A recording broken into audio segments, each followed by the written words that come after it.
अस्सलाम वालेकुम। आप देख रहे हैं सियासी टीवी। कौमी खबरनामे में आप सबका इस्तकबाल है। मैं मोहम्मद सिद्दीक। सबसे पहले सुर्खियों पे एक नज़र डालते हैं। इसरो ने स्पीडेक्स मिशन को कामयाबी से मुकम्मल किया। हिंदुस्तान खला में डॉकिंग करने वाला चौथा मुल्क बन गया। सैफ अली खान पर हमला, सियासी रहनुमाओं का शदीद रद्द-ए-अमल। मशहूर शख्सियात को निशाना बनाकर मुंबई को कमज़ोर करने की साजिश। 26 जनवरी से अव्वल किसान तहरीक फिर पकड़ रही है जोर। किसान लीडरान ने पैदल ही दिल्ली मार्च का किया ऐलान। राम मंदिर के इब्तिदा के दिन मुल्क को हकीकी आज़ादी हासिल हुई। मोहन भागवत का मुतनाज़ा बयान। सन 1947 की आज़ादी को सियासी आज़ादी करार दिया। दिल्ली असम्बली इंतखाबात, कांग्रेस का वादा 500 रुपये में गैस सिलेंडर और 300 यूनिट मुफ्त बिजली। नई नीति सुर्खियां। अब खबरों की तफसील पेश है। Indian Space Research Organisation ISRO ने अहम कारनामा अंजाम देते हुए स्पेस डॉकिंग एक्सपेरिमेंट के तहत अपना पहला खलाई डॉकिंग मिशन कामयाबी के साथ मुकम्मल कर लिया है। इस तारीखी कामयाबी के साथ हिंदुस्तान, अमेरिका, रूस और चीन के बाद ये तकनीकी संग-मेल हासिल करने वाला आलमी सतह पर चौथा मुल्क बन गया है। Secretary department of space commission के चेयरमैन, इसरो के चेयरमैन वी नारायणन ने इसरो टीम को तारीख रकम करने पर मुबारकबाद दी। ये बेमिसाल कामयाबी खलाई टेक्नोलॉजी को आगे बढ़ाने में इसरो की महारत को वाज़े करती है। इसरो हुकाम ने टीम को मुबारकबाद देते हुए इस हुसूलियाबी को हिंदुस्तान की खलाई तहकीक की सलाहियतों में एक अहम कदम करार दिया। The entire team which made this to happen, so that even beyond ISRO, the whole India is now really feeling really happy, because not only we landed on the moon and gone to the Mars, now we are shown in the space we can do satellites, two small satellites docking together. It's something great work the people have done. I congratulate the whole team, and definitely this docking will have its own thing in the coming years. Chandrayaan 4 itself, this requirement is there. I think this will help a lot more. And beyond that, even for the space station comes, you need the docking is called for. Repairing the satellites, anything is called for. You have to make the docking is called for. Even to remove the debris, I think we have to catch the satellite which is dead and we have to throw it out. So like that, I think a lot of opportunities is coming. So Indian space program is now second to none. I think almost we have done it, except manned mission, everything we have done. And the manned mission also it's offing, and the manned mission also this talking also called for. So that way I think it's a really a good milestone and really happy. Bollywood के मारूफ अदाकार सैफ अली खान पर उनके घर में चाकू से हमला किया गया, जिसके बाद उन्हें फौरी तौर पर अस्पताल में दाखिल कर दिया गया। इत्तलात के मुताबिक हमलावर आधी रात के करीब हुआ जब एक शख्स ने सैफ के घर में घुसकर तेज़धार हथियार से तकरीबन 6 बार वार किया। फिलहाल मुंबई पुलिस ये मालूम करने की कोशिश कर रही है कि हमला किसने और क्यों किया। पुलिस की टीम तहक़ीक़ात के लिए सैफ अली खान के घर पहुंच गई है और 5 घरेलू मुलाजिमीन से पूछताछ कर रही है। ये वाक़या बांद्रा के इलाके में पेश आया, जहाँ कई मशहूर शख्सियात रिहाइश पजीर हैं। इस वाक़े ने सियासी हल्कों में भी हलचल पैदा कर दी है और मुख्तलिफ रहनुमाओं ने कानून इंतज़ाम के मसाइल पर सवालात उठाए हैं। Mr. Saif Ali Khan was admitted in the morning at 2 a.m. at Leelavati Hospital with alleged history of assault by some unknown person. At 2 a.m. he sustained major injury to the thoracic spinal cord due to lodged knife in the spine. Surgery was performed to remove the knife and also repair the leaking spinal fluid. 2 other deep wounds on his left hand and one on the neck was repaired by plastic surgery team. The entire surgery was monitored by Dr. Srinivas Kudwa as a cardiologist because of his other condition. He is completely stable now. He is recovering well and Shiv Sena UBT के तर्जुमान संजय रावत ने सैफ अली खान पर हुए हमले को हुकूमती नाकामी करार दिया। इन्होंने कहा कि मुंबई में अदाकारों पर मुसलसिल हमले अफसोसनाक हैं। संजय रावत ने इस मौके पर सैफ अली खान की मोदी से मुलाकात को भी याद किया। मुंबई पुलिस को लॉ एंड ऑर्डर में नाकाम करार देते हुए रावत ने सख्त तनकीद की। 1 घंटे तक सभी लोग उनके साथ बैठे, चर्चा हुई। सैफ अली खान भी बहुत गदगद हो गए थे प्रधानमंत्री जी से मिलने के बाद। प्रधानमंत्री ने तैमूर का भी जिक्र किया उस वक्त, लेकिन सैफ अली कल प्रधानमंत्री मुंबई में थे, और उसी वक्त सैफ अली खान पर कातिलाना हमला हुआ चाकू से। कोई बोलता है चोर था, कोई बोलता है और कोई था। लेकिन इस राज्य में लॉ एंड ऑर्डर की सिचुएशन क्या है, बीड़ से लेकर मुंबई तक, नागपुर से लेकर मुंबई तक, ये दिखाता है सैफ अली खान का हमला। कहाँ है लॉ एंड ऑर्डर, कहाँ है हमारे गृह मंत्री? उस बारे में बोलिए। अगर हम बोलेंगे तो हमके ऊपर बोलेंगे, उनको कुछ काम नहीं है। तो आपके पास काम है, अगर आप बिजी है बतौर गृह मंत्री, तो ये मुंबई और महाराष्ट्र में क्या हो रहा है? बीड़ में एक हत्यारों को बचाने के लिए उनके समर्थन में लोग सड़क पर उतरते हैं और पुलिस कुछ नहीं कर रही। मुंबई में सैफ अली खान जैसे कलाकार को उनके सबसे सुरक्षित घर में घुसकर मारा दिया जाता है, हमला होता है। और प्रधानमंत्री यहाँ आकर मुंबई में राजनीति करते हैं, मार्गदर्शन करते हैं। सामान्य जनता जो है, आम पब्लिक है, कैसी सेफ रहेगी? यहाँ झोपड़पट्टी में इसी प्रकार की घटना दर दिन हो रही है। जो मिडिल क्लास लोग हैं हमारे जैसे, उनके एरिया में लोग घुस रहे हैं, हमले कर रहे हैं, चोरी हो रही है। सैफ अली खान एक सेलिब्रिटी है, इसलिए आपको एक खबर पता चली, बस। बात ऐसी है कि कल प्रधानमंत्री जी थे तो पूरी सुरक्षा व्यवस्था मुंबई की उनके साथ रही। पूरे रास्ते नाकाबंदी पूरे जाम कर दिए। यहाँ सिक्योरिटी कहाँ है? कि महायुति है, बीजेपी, कांग्रेस, एनसीपी या शिंदे की शिवसेना, उनके जो गद्दार लोग हैं, चाहे एमपी हो, एमएलए हो, या हमारे कोई पदाधिकारी को तोड़ दिया जाता है तो उनको 4-4, 5-5 गनमैन दिए जाते हैं। कोई हमारा एक छोटा सा उपशाखा प्रमुख भी तोड़ा जाता है तो उसको 2-2 गनमैन दिए जाते हैं। पूरी सिक्योरिटी बेईमानों के सुरक्षा में लगी है, तो जनता कहाँ सुरक्षित रहेगी? हाँ, दिल्ली से लेकर यहाँ तक कोई सुरक्षित नहीं है। सिर्फ 3 ही लोग सुरक्षित हैं। प्रधानमंत्री जी सुरक्षित है, हमारे गृह मंत्री सुरक्षित है, और दोनों के मित्र गौतम अडानी जी सबसे सुरक्षित है।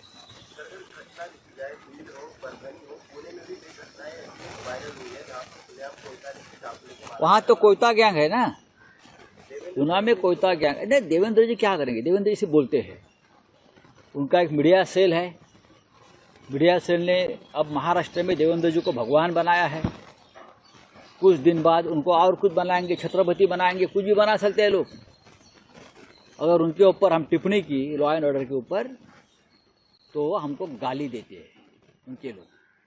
लेकिन इस राज्य में क्या चल रहा है उस बारे में उनको चिंता नहीं। महिला के ऊपर फिल्मी अदाकार, डायरेक्टर्स और प्रोड्यूसर्स ने भी सैफ अली खान पर हमले और घर में डकैती की मजम्मत की। मीडिया से बातचीत में इन तमाम लोगों ने सिक्योरिटी के इंतजाम पर सवाल उठाए। सैफ अली खान की सेहत के लिए, उनकी फिजिक के लिए और उनके साथ जो अटैक हुआ, सवाल ये उठता है कि उस बिल्डिंग की सिक्योरिटी क्या कर रही थी, सिक्योरिटी गार्ड्स क्या कर रहे थे। और आजकल जबकि इतनी ऐप्स आ गए, इतनी सिक्योरिटी एजेंसीज के लिए चीज़ें आ गई हैं कि जब कोई आपके घर पे आता है तो आप पहले पूछते हो, आपका मैसेज आता है कि ये शख्स आया हुआ है, इसको ऊपर आने देना है कि नहीं देना है। हर सोसाइटी में, पूरे देश में, हर जगह ये इम्प्लीकेशंस आजकल हो गए हैं। तो पहला जो सिक्योरिटी एजेंसी है बिल्डिंग की, और खास करके जब सेलिब्रिटी होता है तो उसके अपने गार्ड्स होते हैं, अपनी सिक्योरिटी होती है। एक एक्स्ट्रा माइल जाकर वो शख्स जो है अपनी सिक्योरिटी का ख्याल रखता है। उनके अगेंस्ट एक्शन होना चाहिए। और कौन है ये शख्स जिसके इतने गट्स हैं कि रात के 2:30 बजे अर्ली मॉर्निंग जो है वो किसी के घर में घुसता है? कौन है जिसने दरवाजा खोला? मुझे लगता है कि कोई बंदा जान पहचान का ही होगा जिसके लिए दरवाजा खोला गया, अगर दरवाजा खुला है तो। वैसे ये पूरी जो रिस्पॉन्सिबिलिटी है पुलिस की, और मुझे लगता है कि मुंबई पुलिस जो है वो काफी सशक्त है। वो बहुत जल्द से जल्द इस क्रिमिनल को पकड़ेगी और उसके अगेंस्ट सीरियस लीगल एक्शन लेगी। मैं इतना ही कहना चाहूँगा कि हमारी इंडस्ट्री जो है वो बहुत ही सत्ते में है, और कामना करते हैं हम ऊपर वाले से कि ऐसे हादसे न हों। सिक्योरिटी गार्ड, सिक्योरिटी एजेंसी जो हैं वो सतर्क रहें, और ऐसे हादसे फिर से नहीं होने चाहिए। और मुझे इस बात का यकीन है कि ये बंदा जो है ये पकड़ा जाएगा। और ये बहुत ही गंभीर और दिल दहला देने वाली घटना है। ताज्जुब की बात यह है कि जिस बिल्डिंग में वो रहते हैं वहाँ सिक्योरिटी बहुत ही सक्षम है। 3-4 लेयर की सिक्योरिटी है, जहाँ आपको रजिस्टर पे साइन करने होते हैं, आपको अपना मोबाइल नंबर लिखना होता है, आपको हस्ताक्षर करने होते हैं और सीसीटीवी कैमरास भी लगे हुए हैं। और क्योंकि एक सेलिब्रिटी का घर है तो सुरक्षा तो उसकी भी अपनी होगी अपने घर में। इन तमाम सुरक्षाओं के बावजूद वो हमलावर कैसे पहुंचा फ्लैट के अंदर? अब मैं उसे चोर कहूं या मैं उसे हमलावर कहूं, ये कहना मुश्किल है। उसकी नीयत क्या थी वहां जाने की? वो सिर्फ चोरी करना चाहता था या उसका इरादा हमला करने का था, और वो भी जानलेवा हमला करने का था? तो जब तक वो पकड़ा नहीं जाएगा तब तक ये बातें सामने नहीं आएंगी। लेकिन यकीनन पकड़ा जाएगा। मुंबई पुलिस जो है वो बहुत सक्षम है वो, और वो पकड़ा तो जाएगा। लेकिन देखिए, ऐसी घटनाएं जो हैं वो बदस्तूर हो रही हैं, और आज से नहीं हो रही हैं, ये तो 30 साल से हो रही हैं। मुकेश दुग्गल की हत्या कर दी गई थी, फिल्म प्रोड्यूसर की। राजीव राय पर हमला हुआ था। राकेश रोशन पे गोली चली थी। और ये फिरौतियों की जो मांग है ये चलती रहती है। लेकिन कई बातें जो हैं वो पब्लिक हो नहीं पाती हैं कि फिल्म वाले कॉम्प्रोमाइज़ कर लेते हैं। बेचारे क्या करेंगे? अगर मन की शांति नहीं है, अगर आपको जान का खतरा है, तो आप उसकी खरीदारी करते हैं, आप शांति को खरीदते हैं। पुलिस तक बात ना पहुंचे, पुलिस तक बात पहुंचती है तो और भी। पंजाब और हरियाणा के किसान कई माह से अपने मुतालिबात को लेकर सड़कों पर मुजाहरा कर रहे हैं, लेकिन मरकजी हुकूमत इनकी कोई समाअत नहीं कर रहा है। न ही हुकूमत का कोई नुमाइंदा किसान लीडर उनसे बात करने को राजी है, और न ही किसान अपने कदम पीछे करने को तैयार हैं। दिल्ली की तरफ बढ़ने का इरादा ये किसान कई बार कर चुके हैं, लेकिन सड़क पर बैरिकेड्स और कीलें लगाकर उनका रास्ता पुलिस व इंतजामिया रोक देती है। अब एक बार फिर किसान लीडरान ने दिल्ली मार्च करने का इरादा जाहिर किया है और इसके लिए 21 जनवरी को तारीख मुकर्रर की है। आरएसएस सरबराह मोहन भागवत ने कहा है कि अयोध्या में राम मंदिर के इफ्तिताह की तारीख को हिंदुस्तान की हकीकी आज़ादी के दिन के तौर पर मनाया जाना चाहिए, जिसे कई सदियों तक दुश्मनों के हमलों का सामना रहा है। मोहन भागवत ने कहा कि हिंदुस्तान को 15 अगस्त सन 1947 को अंग्रेज़ों से सियासी आज़ादी हासिल हुई थी। इस मखसूस विजन के जरिए दिखाए गए रास्ते के मुताबिक एक तहरीरी दस्तूर तैयार किया गया था। भागवत ने जोर देकर कहा कि राम मंदिर की तहरीक किसी की मुखालिफत के लिए शुरू नहीं की गई थी। ये तहरीक भारत की ज़ात को बेदार करने के लिए शुरू की गई थी, ताकि मुल्क खुद अपने कदमों पर खड़ा हो सके और दुनिया को रास्ता दिखा सके। सिंगापुर के सदर का आज राष्ट्रपति भवन में रिवायती अंदाज में इस्तकबाल किया गया। मिस्टर थर्मन हिंदुस्तान के दौरे पर हैं।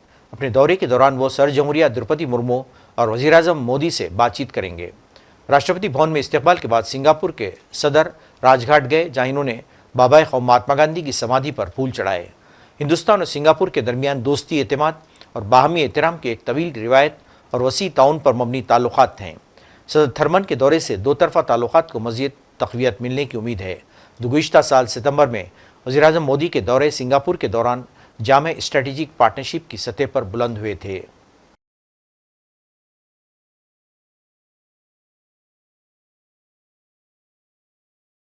दिल्ली असेंबली इंतखाबात के सिलसिले में कांग्रेस पार्टी ने एक अहम ऐलान करते हुए आवाम से बड़ी सहूलियात फराम करने का वादा किया है।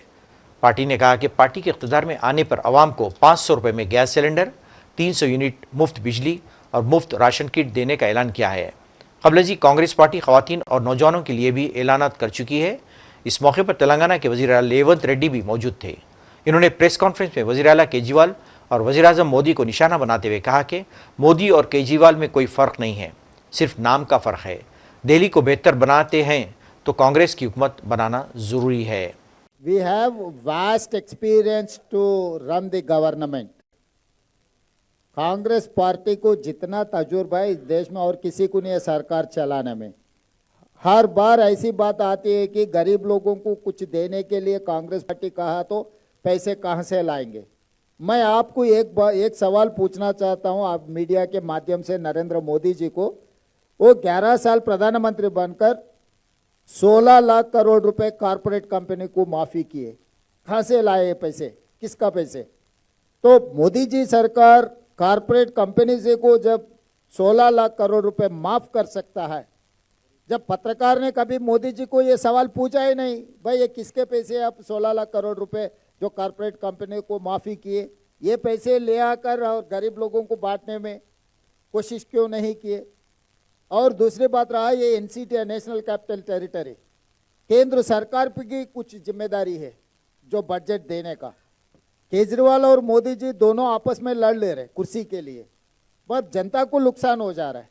जब केंद्र सरकार को पकड़ना है, जहां पर उनका जिम्मेदारी है, जहां पर उन्हें वजन उठाना है, जरूर उठाना ही पड़ेगा। तो तब हम कांग्रेस पार्टी एक प्रेशर ग्रुप बना देंगे पार्लियामेंट में, क्योंकि 100 लोकसभा एमपी से कांग्रेस पार्टी को लोकसभा में 100 एमपीओ को हम लोग इस्तेमाल करेंगे कि मोदी के खिलाफ, जब दिल्ली सरकार को जो पैसे मिलना है वो पैसे देने के लिए हम मजबूर कर देंगे मोदी जी को। जो राज्य सरकार को जो पैसे मिलना है केंद्र सरकार से, वो हक है, वो हक मांगने के लिए हम राहुल जी के नेतृत्व में हम लोकसभा में लड़ेंगे मोदी के खिलाफ, वहां से भी पैसे लाएंगे। तो हमको पता है बजट कैसे प्लान करना, क्योंकि 50 साल के ऊपर इस देश को हम चलाए। आज दिल्ली में जो भी तरक्की देख रहा है शीला दीक्षित ने किए। जिस दिन हम मेट्रो लागू करने के लिए कहा, कहाँ से लाएंगे पैसे, बोले रोड वाइडनिंग कहाँ से करेंगे। ये सब सारे बात हमेशा आते रहता है, मगर हर चीज़ को हम ध्यान में रखकर ये कैलकुलेशन किए। तेलंगाना में भी यही बात कहा, जिस दिन मैं शुरुआत किए थे तब कोई साथ में नहीं थे, तब बाई इलेक्शन में हमको डिपॉजिट भी नहीं मिल रहा था, वहाँ से लेकर हम लोग सरकार बनाए। 40%, 1.5% वोट से हम 40% वोट बनाए जनरल इलेक्शन तक। तो इसीलिए दिल्ली में भी लोग अभी सोचने का वक्त आए। 3 बार मोदी जी को मौका दिए, 3 बार केजरीवाल जी को मौका दिए, मगर उन लोगों के जिंदगी में जितना शीला दीक्षित जी ने किया उतना तो कोई फायदा नहीं हुआ। इसीलिए अभी बदलाव के बारे में हम लोग जनता के सामने रखा है। जनता अब तय करना कि किसका जरूरत है। केजरीवाल को कोई लोकसभा में कोई रिप्रेजेंटेशन ही नहीं है। अगर मोदी जी को पकड़ना है तो थोड़ी दिल्ली असेंबली में आएंगे मोदी जी को पकड़ना है तो लोकसभा में पकड़ना है, राज्यसभा में पकड़ना है। केजरीवाल जी का ताकत कितना है। इसीलिए कांग्रेस पार्टी के हाथ में अगर दिल्ली राज्य सरकार रहा तो हम लोकसभा में भी राज्यसभा में भी लड़ेंगे। प्रधानमंत्री जी को लड़कर हम पैसे लेकर आएंगे तेलंगाना, ये दिल्ली राज्य। नाज़रीन, आखिर में सुर्खियों पे एक और नजर। इसरो ने स्पीडेक्स मिशन को कामयाबी से मुकम्मल किया। हिंदुस्तान खला में डॉकिंग करने वाला चौथा मुल्क बन गया। सैफ अली खान पर हमला, सियासी रहनुमाओं का शदीद रद्द-ए-अमल, मशहूर शख्सियात को निशाना बनाकर मुंबई को कमजोर करने की साजिश। 26 जनवरी से अव्वल किसान तहरीक फिर पकड़ रही है जोर। किसान लीडरान ने पैदल ही दिल्ली मार्च का किया ऐलान। राम मंदिर के इब्तिदा के दिन मुल्क को हकीकी आज़ादी हासिल हुई। मोहन भागवत का मुतनाज़ा बयान, सन 1947 की आज़ादी को सियासी आज़ादी करार दिया। दिल्ली असम्बली इंतखाबात, कांग्रेस का वादा, 500 रुपये में गैस सिलेंडर और 300 यूनिट मुफ्त बिजली। नाज़रीन, इसके साथ ही कौमी खबरनामा ख़त्म होता है। मुझे और सारी सियासत की टीम को इजाज़त दें। अल्लाह हाफ़िज़।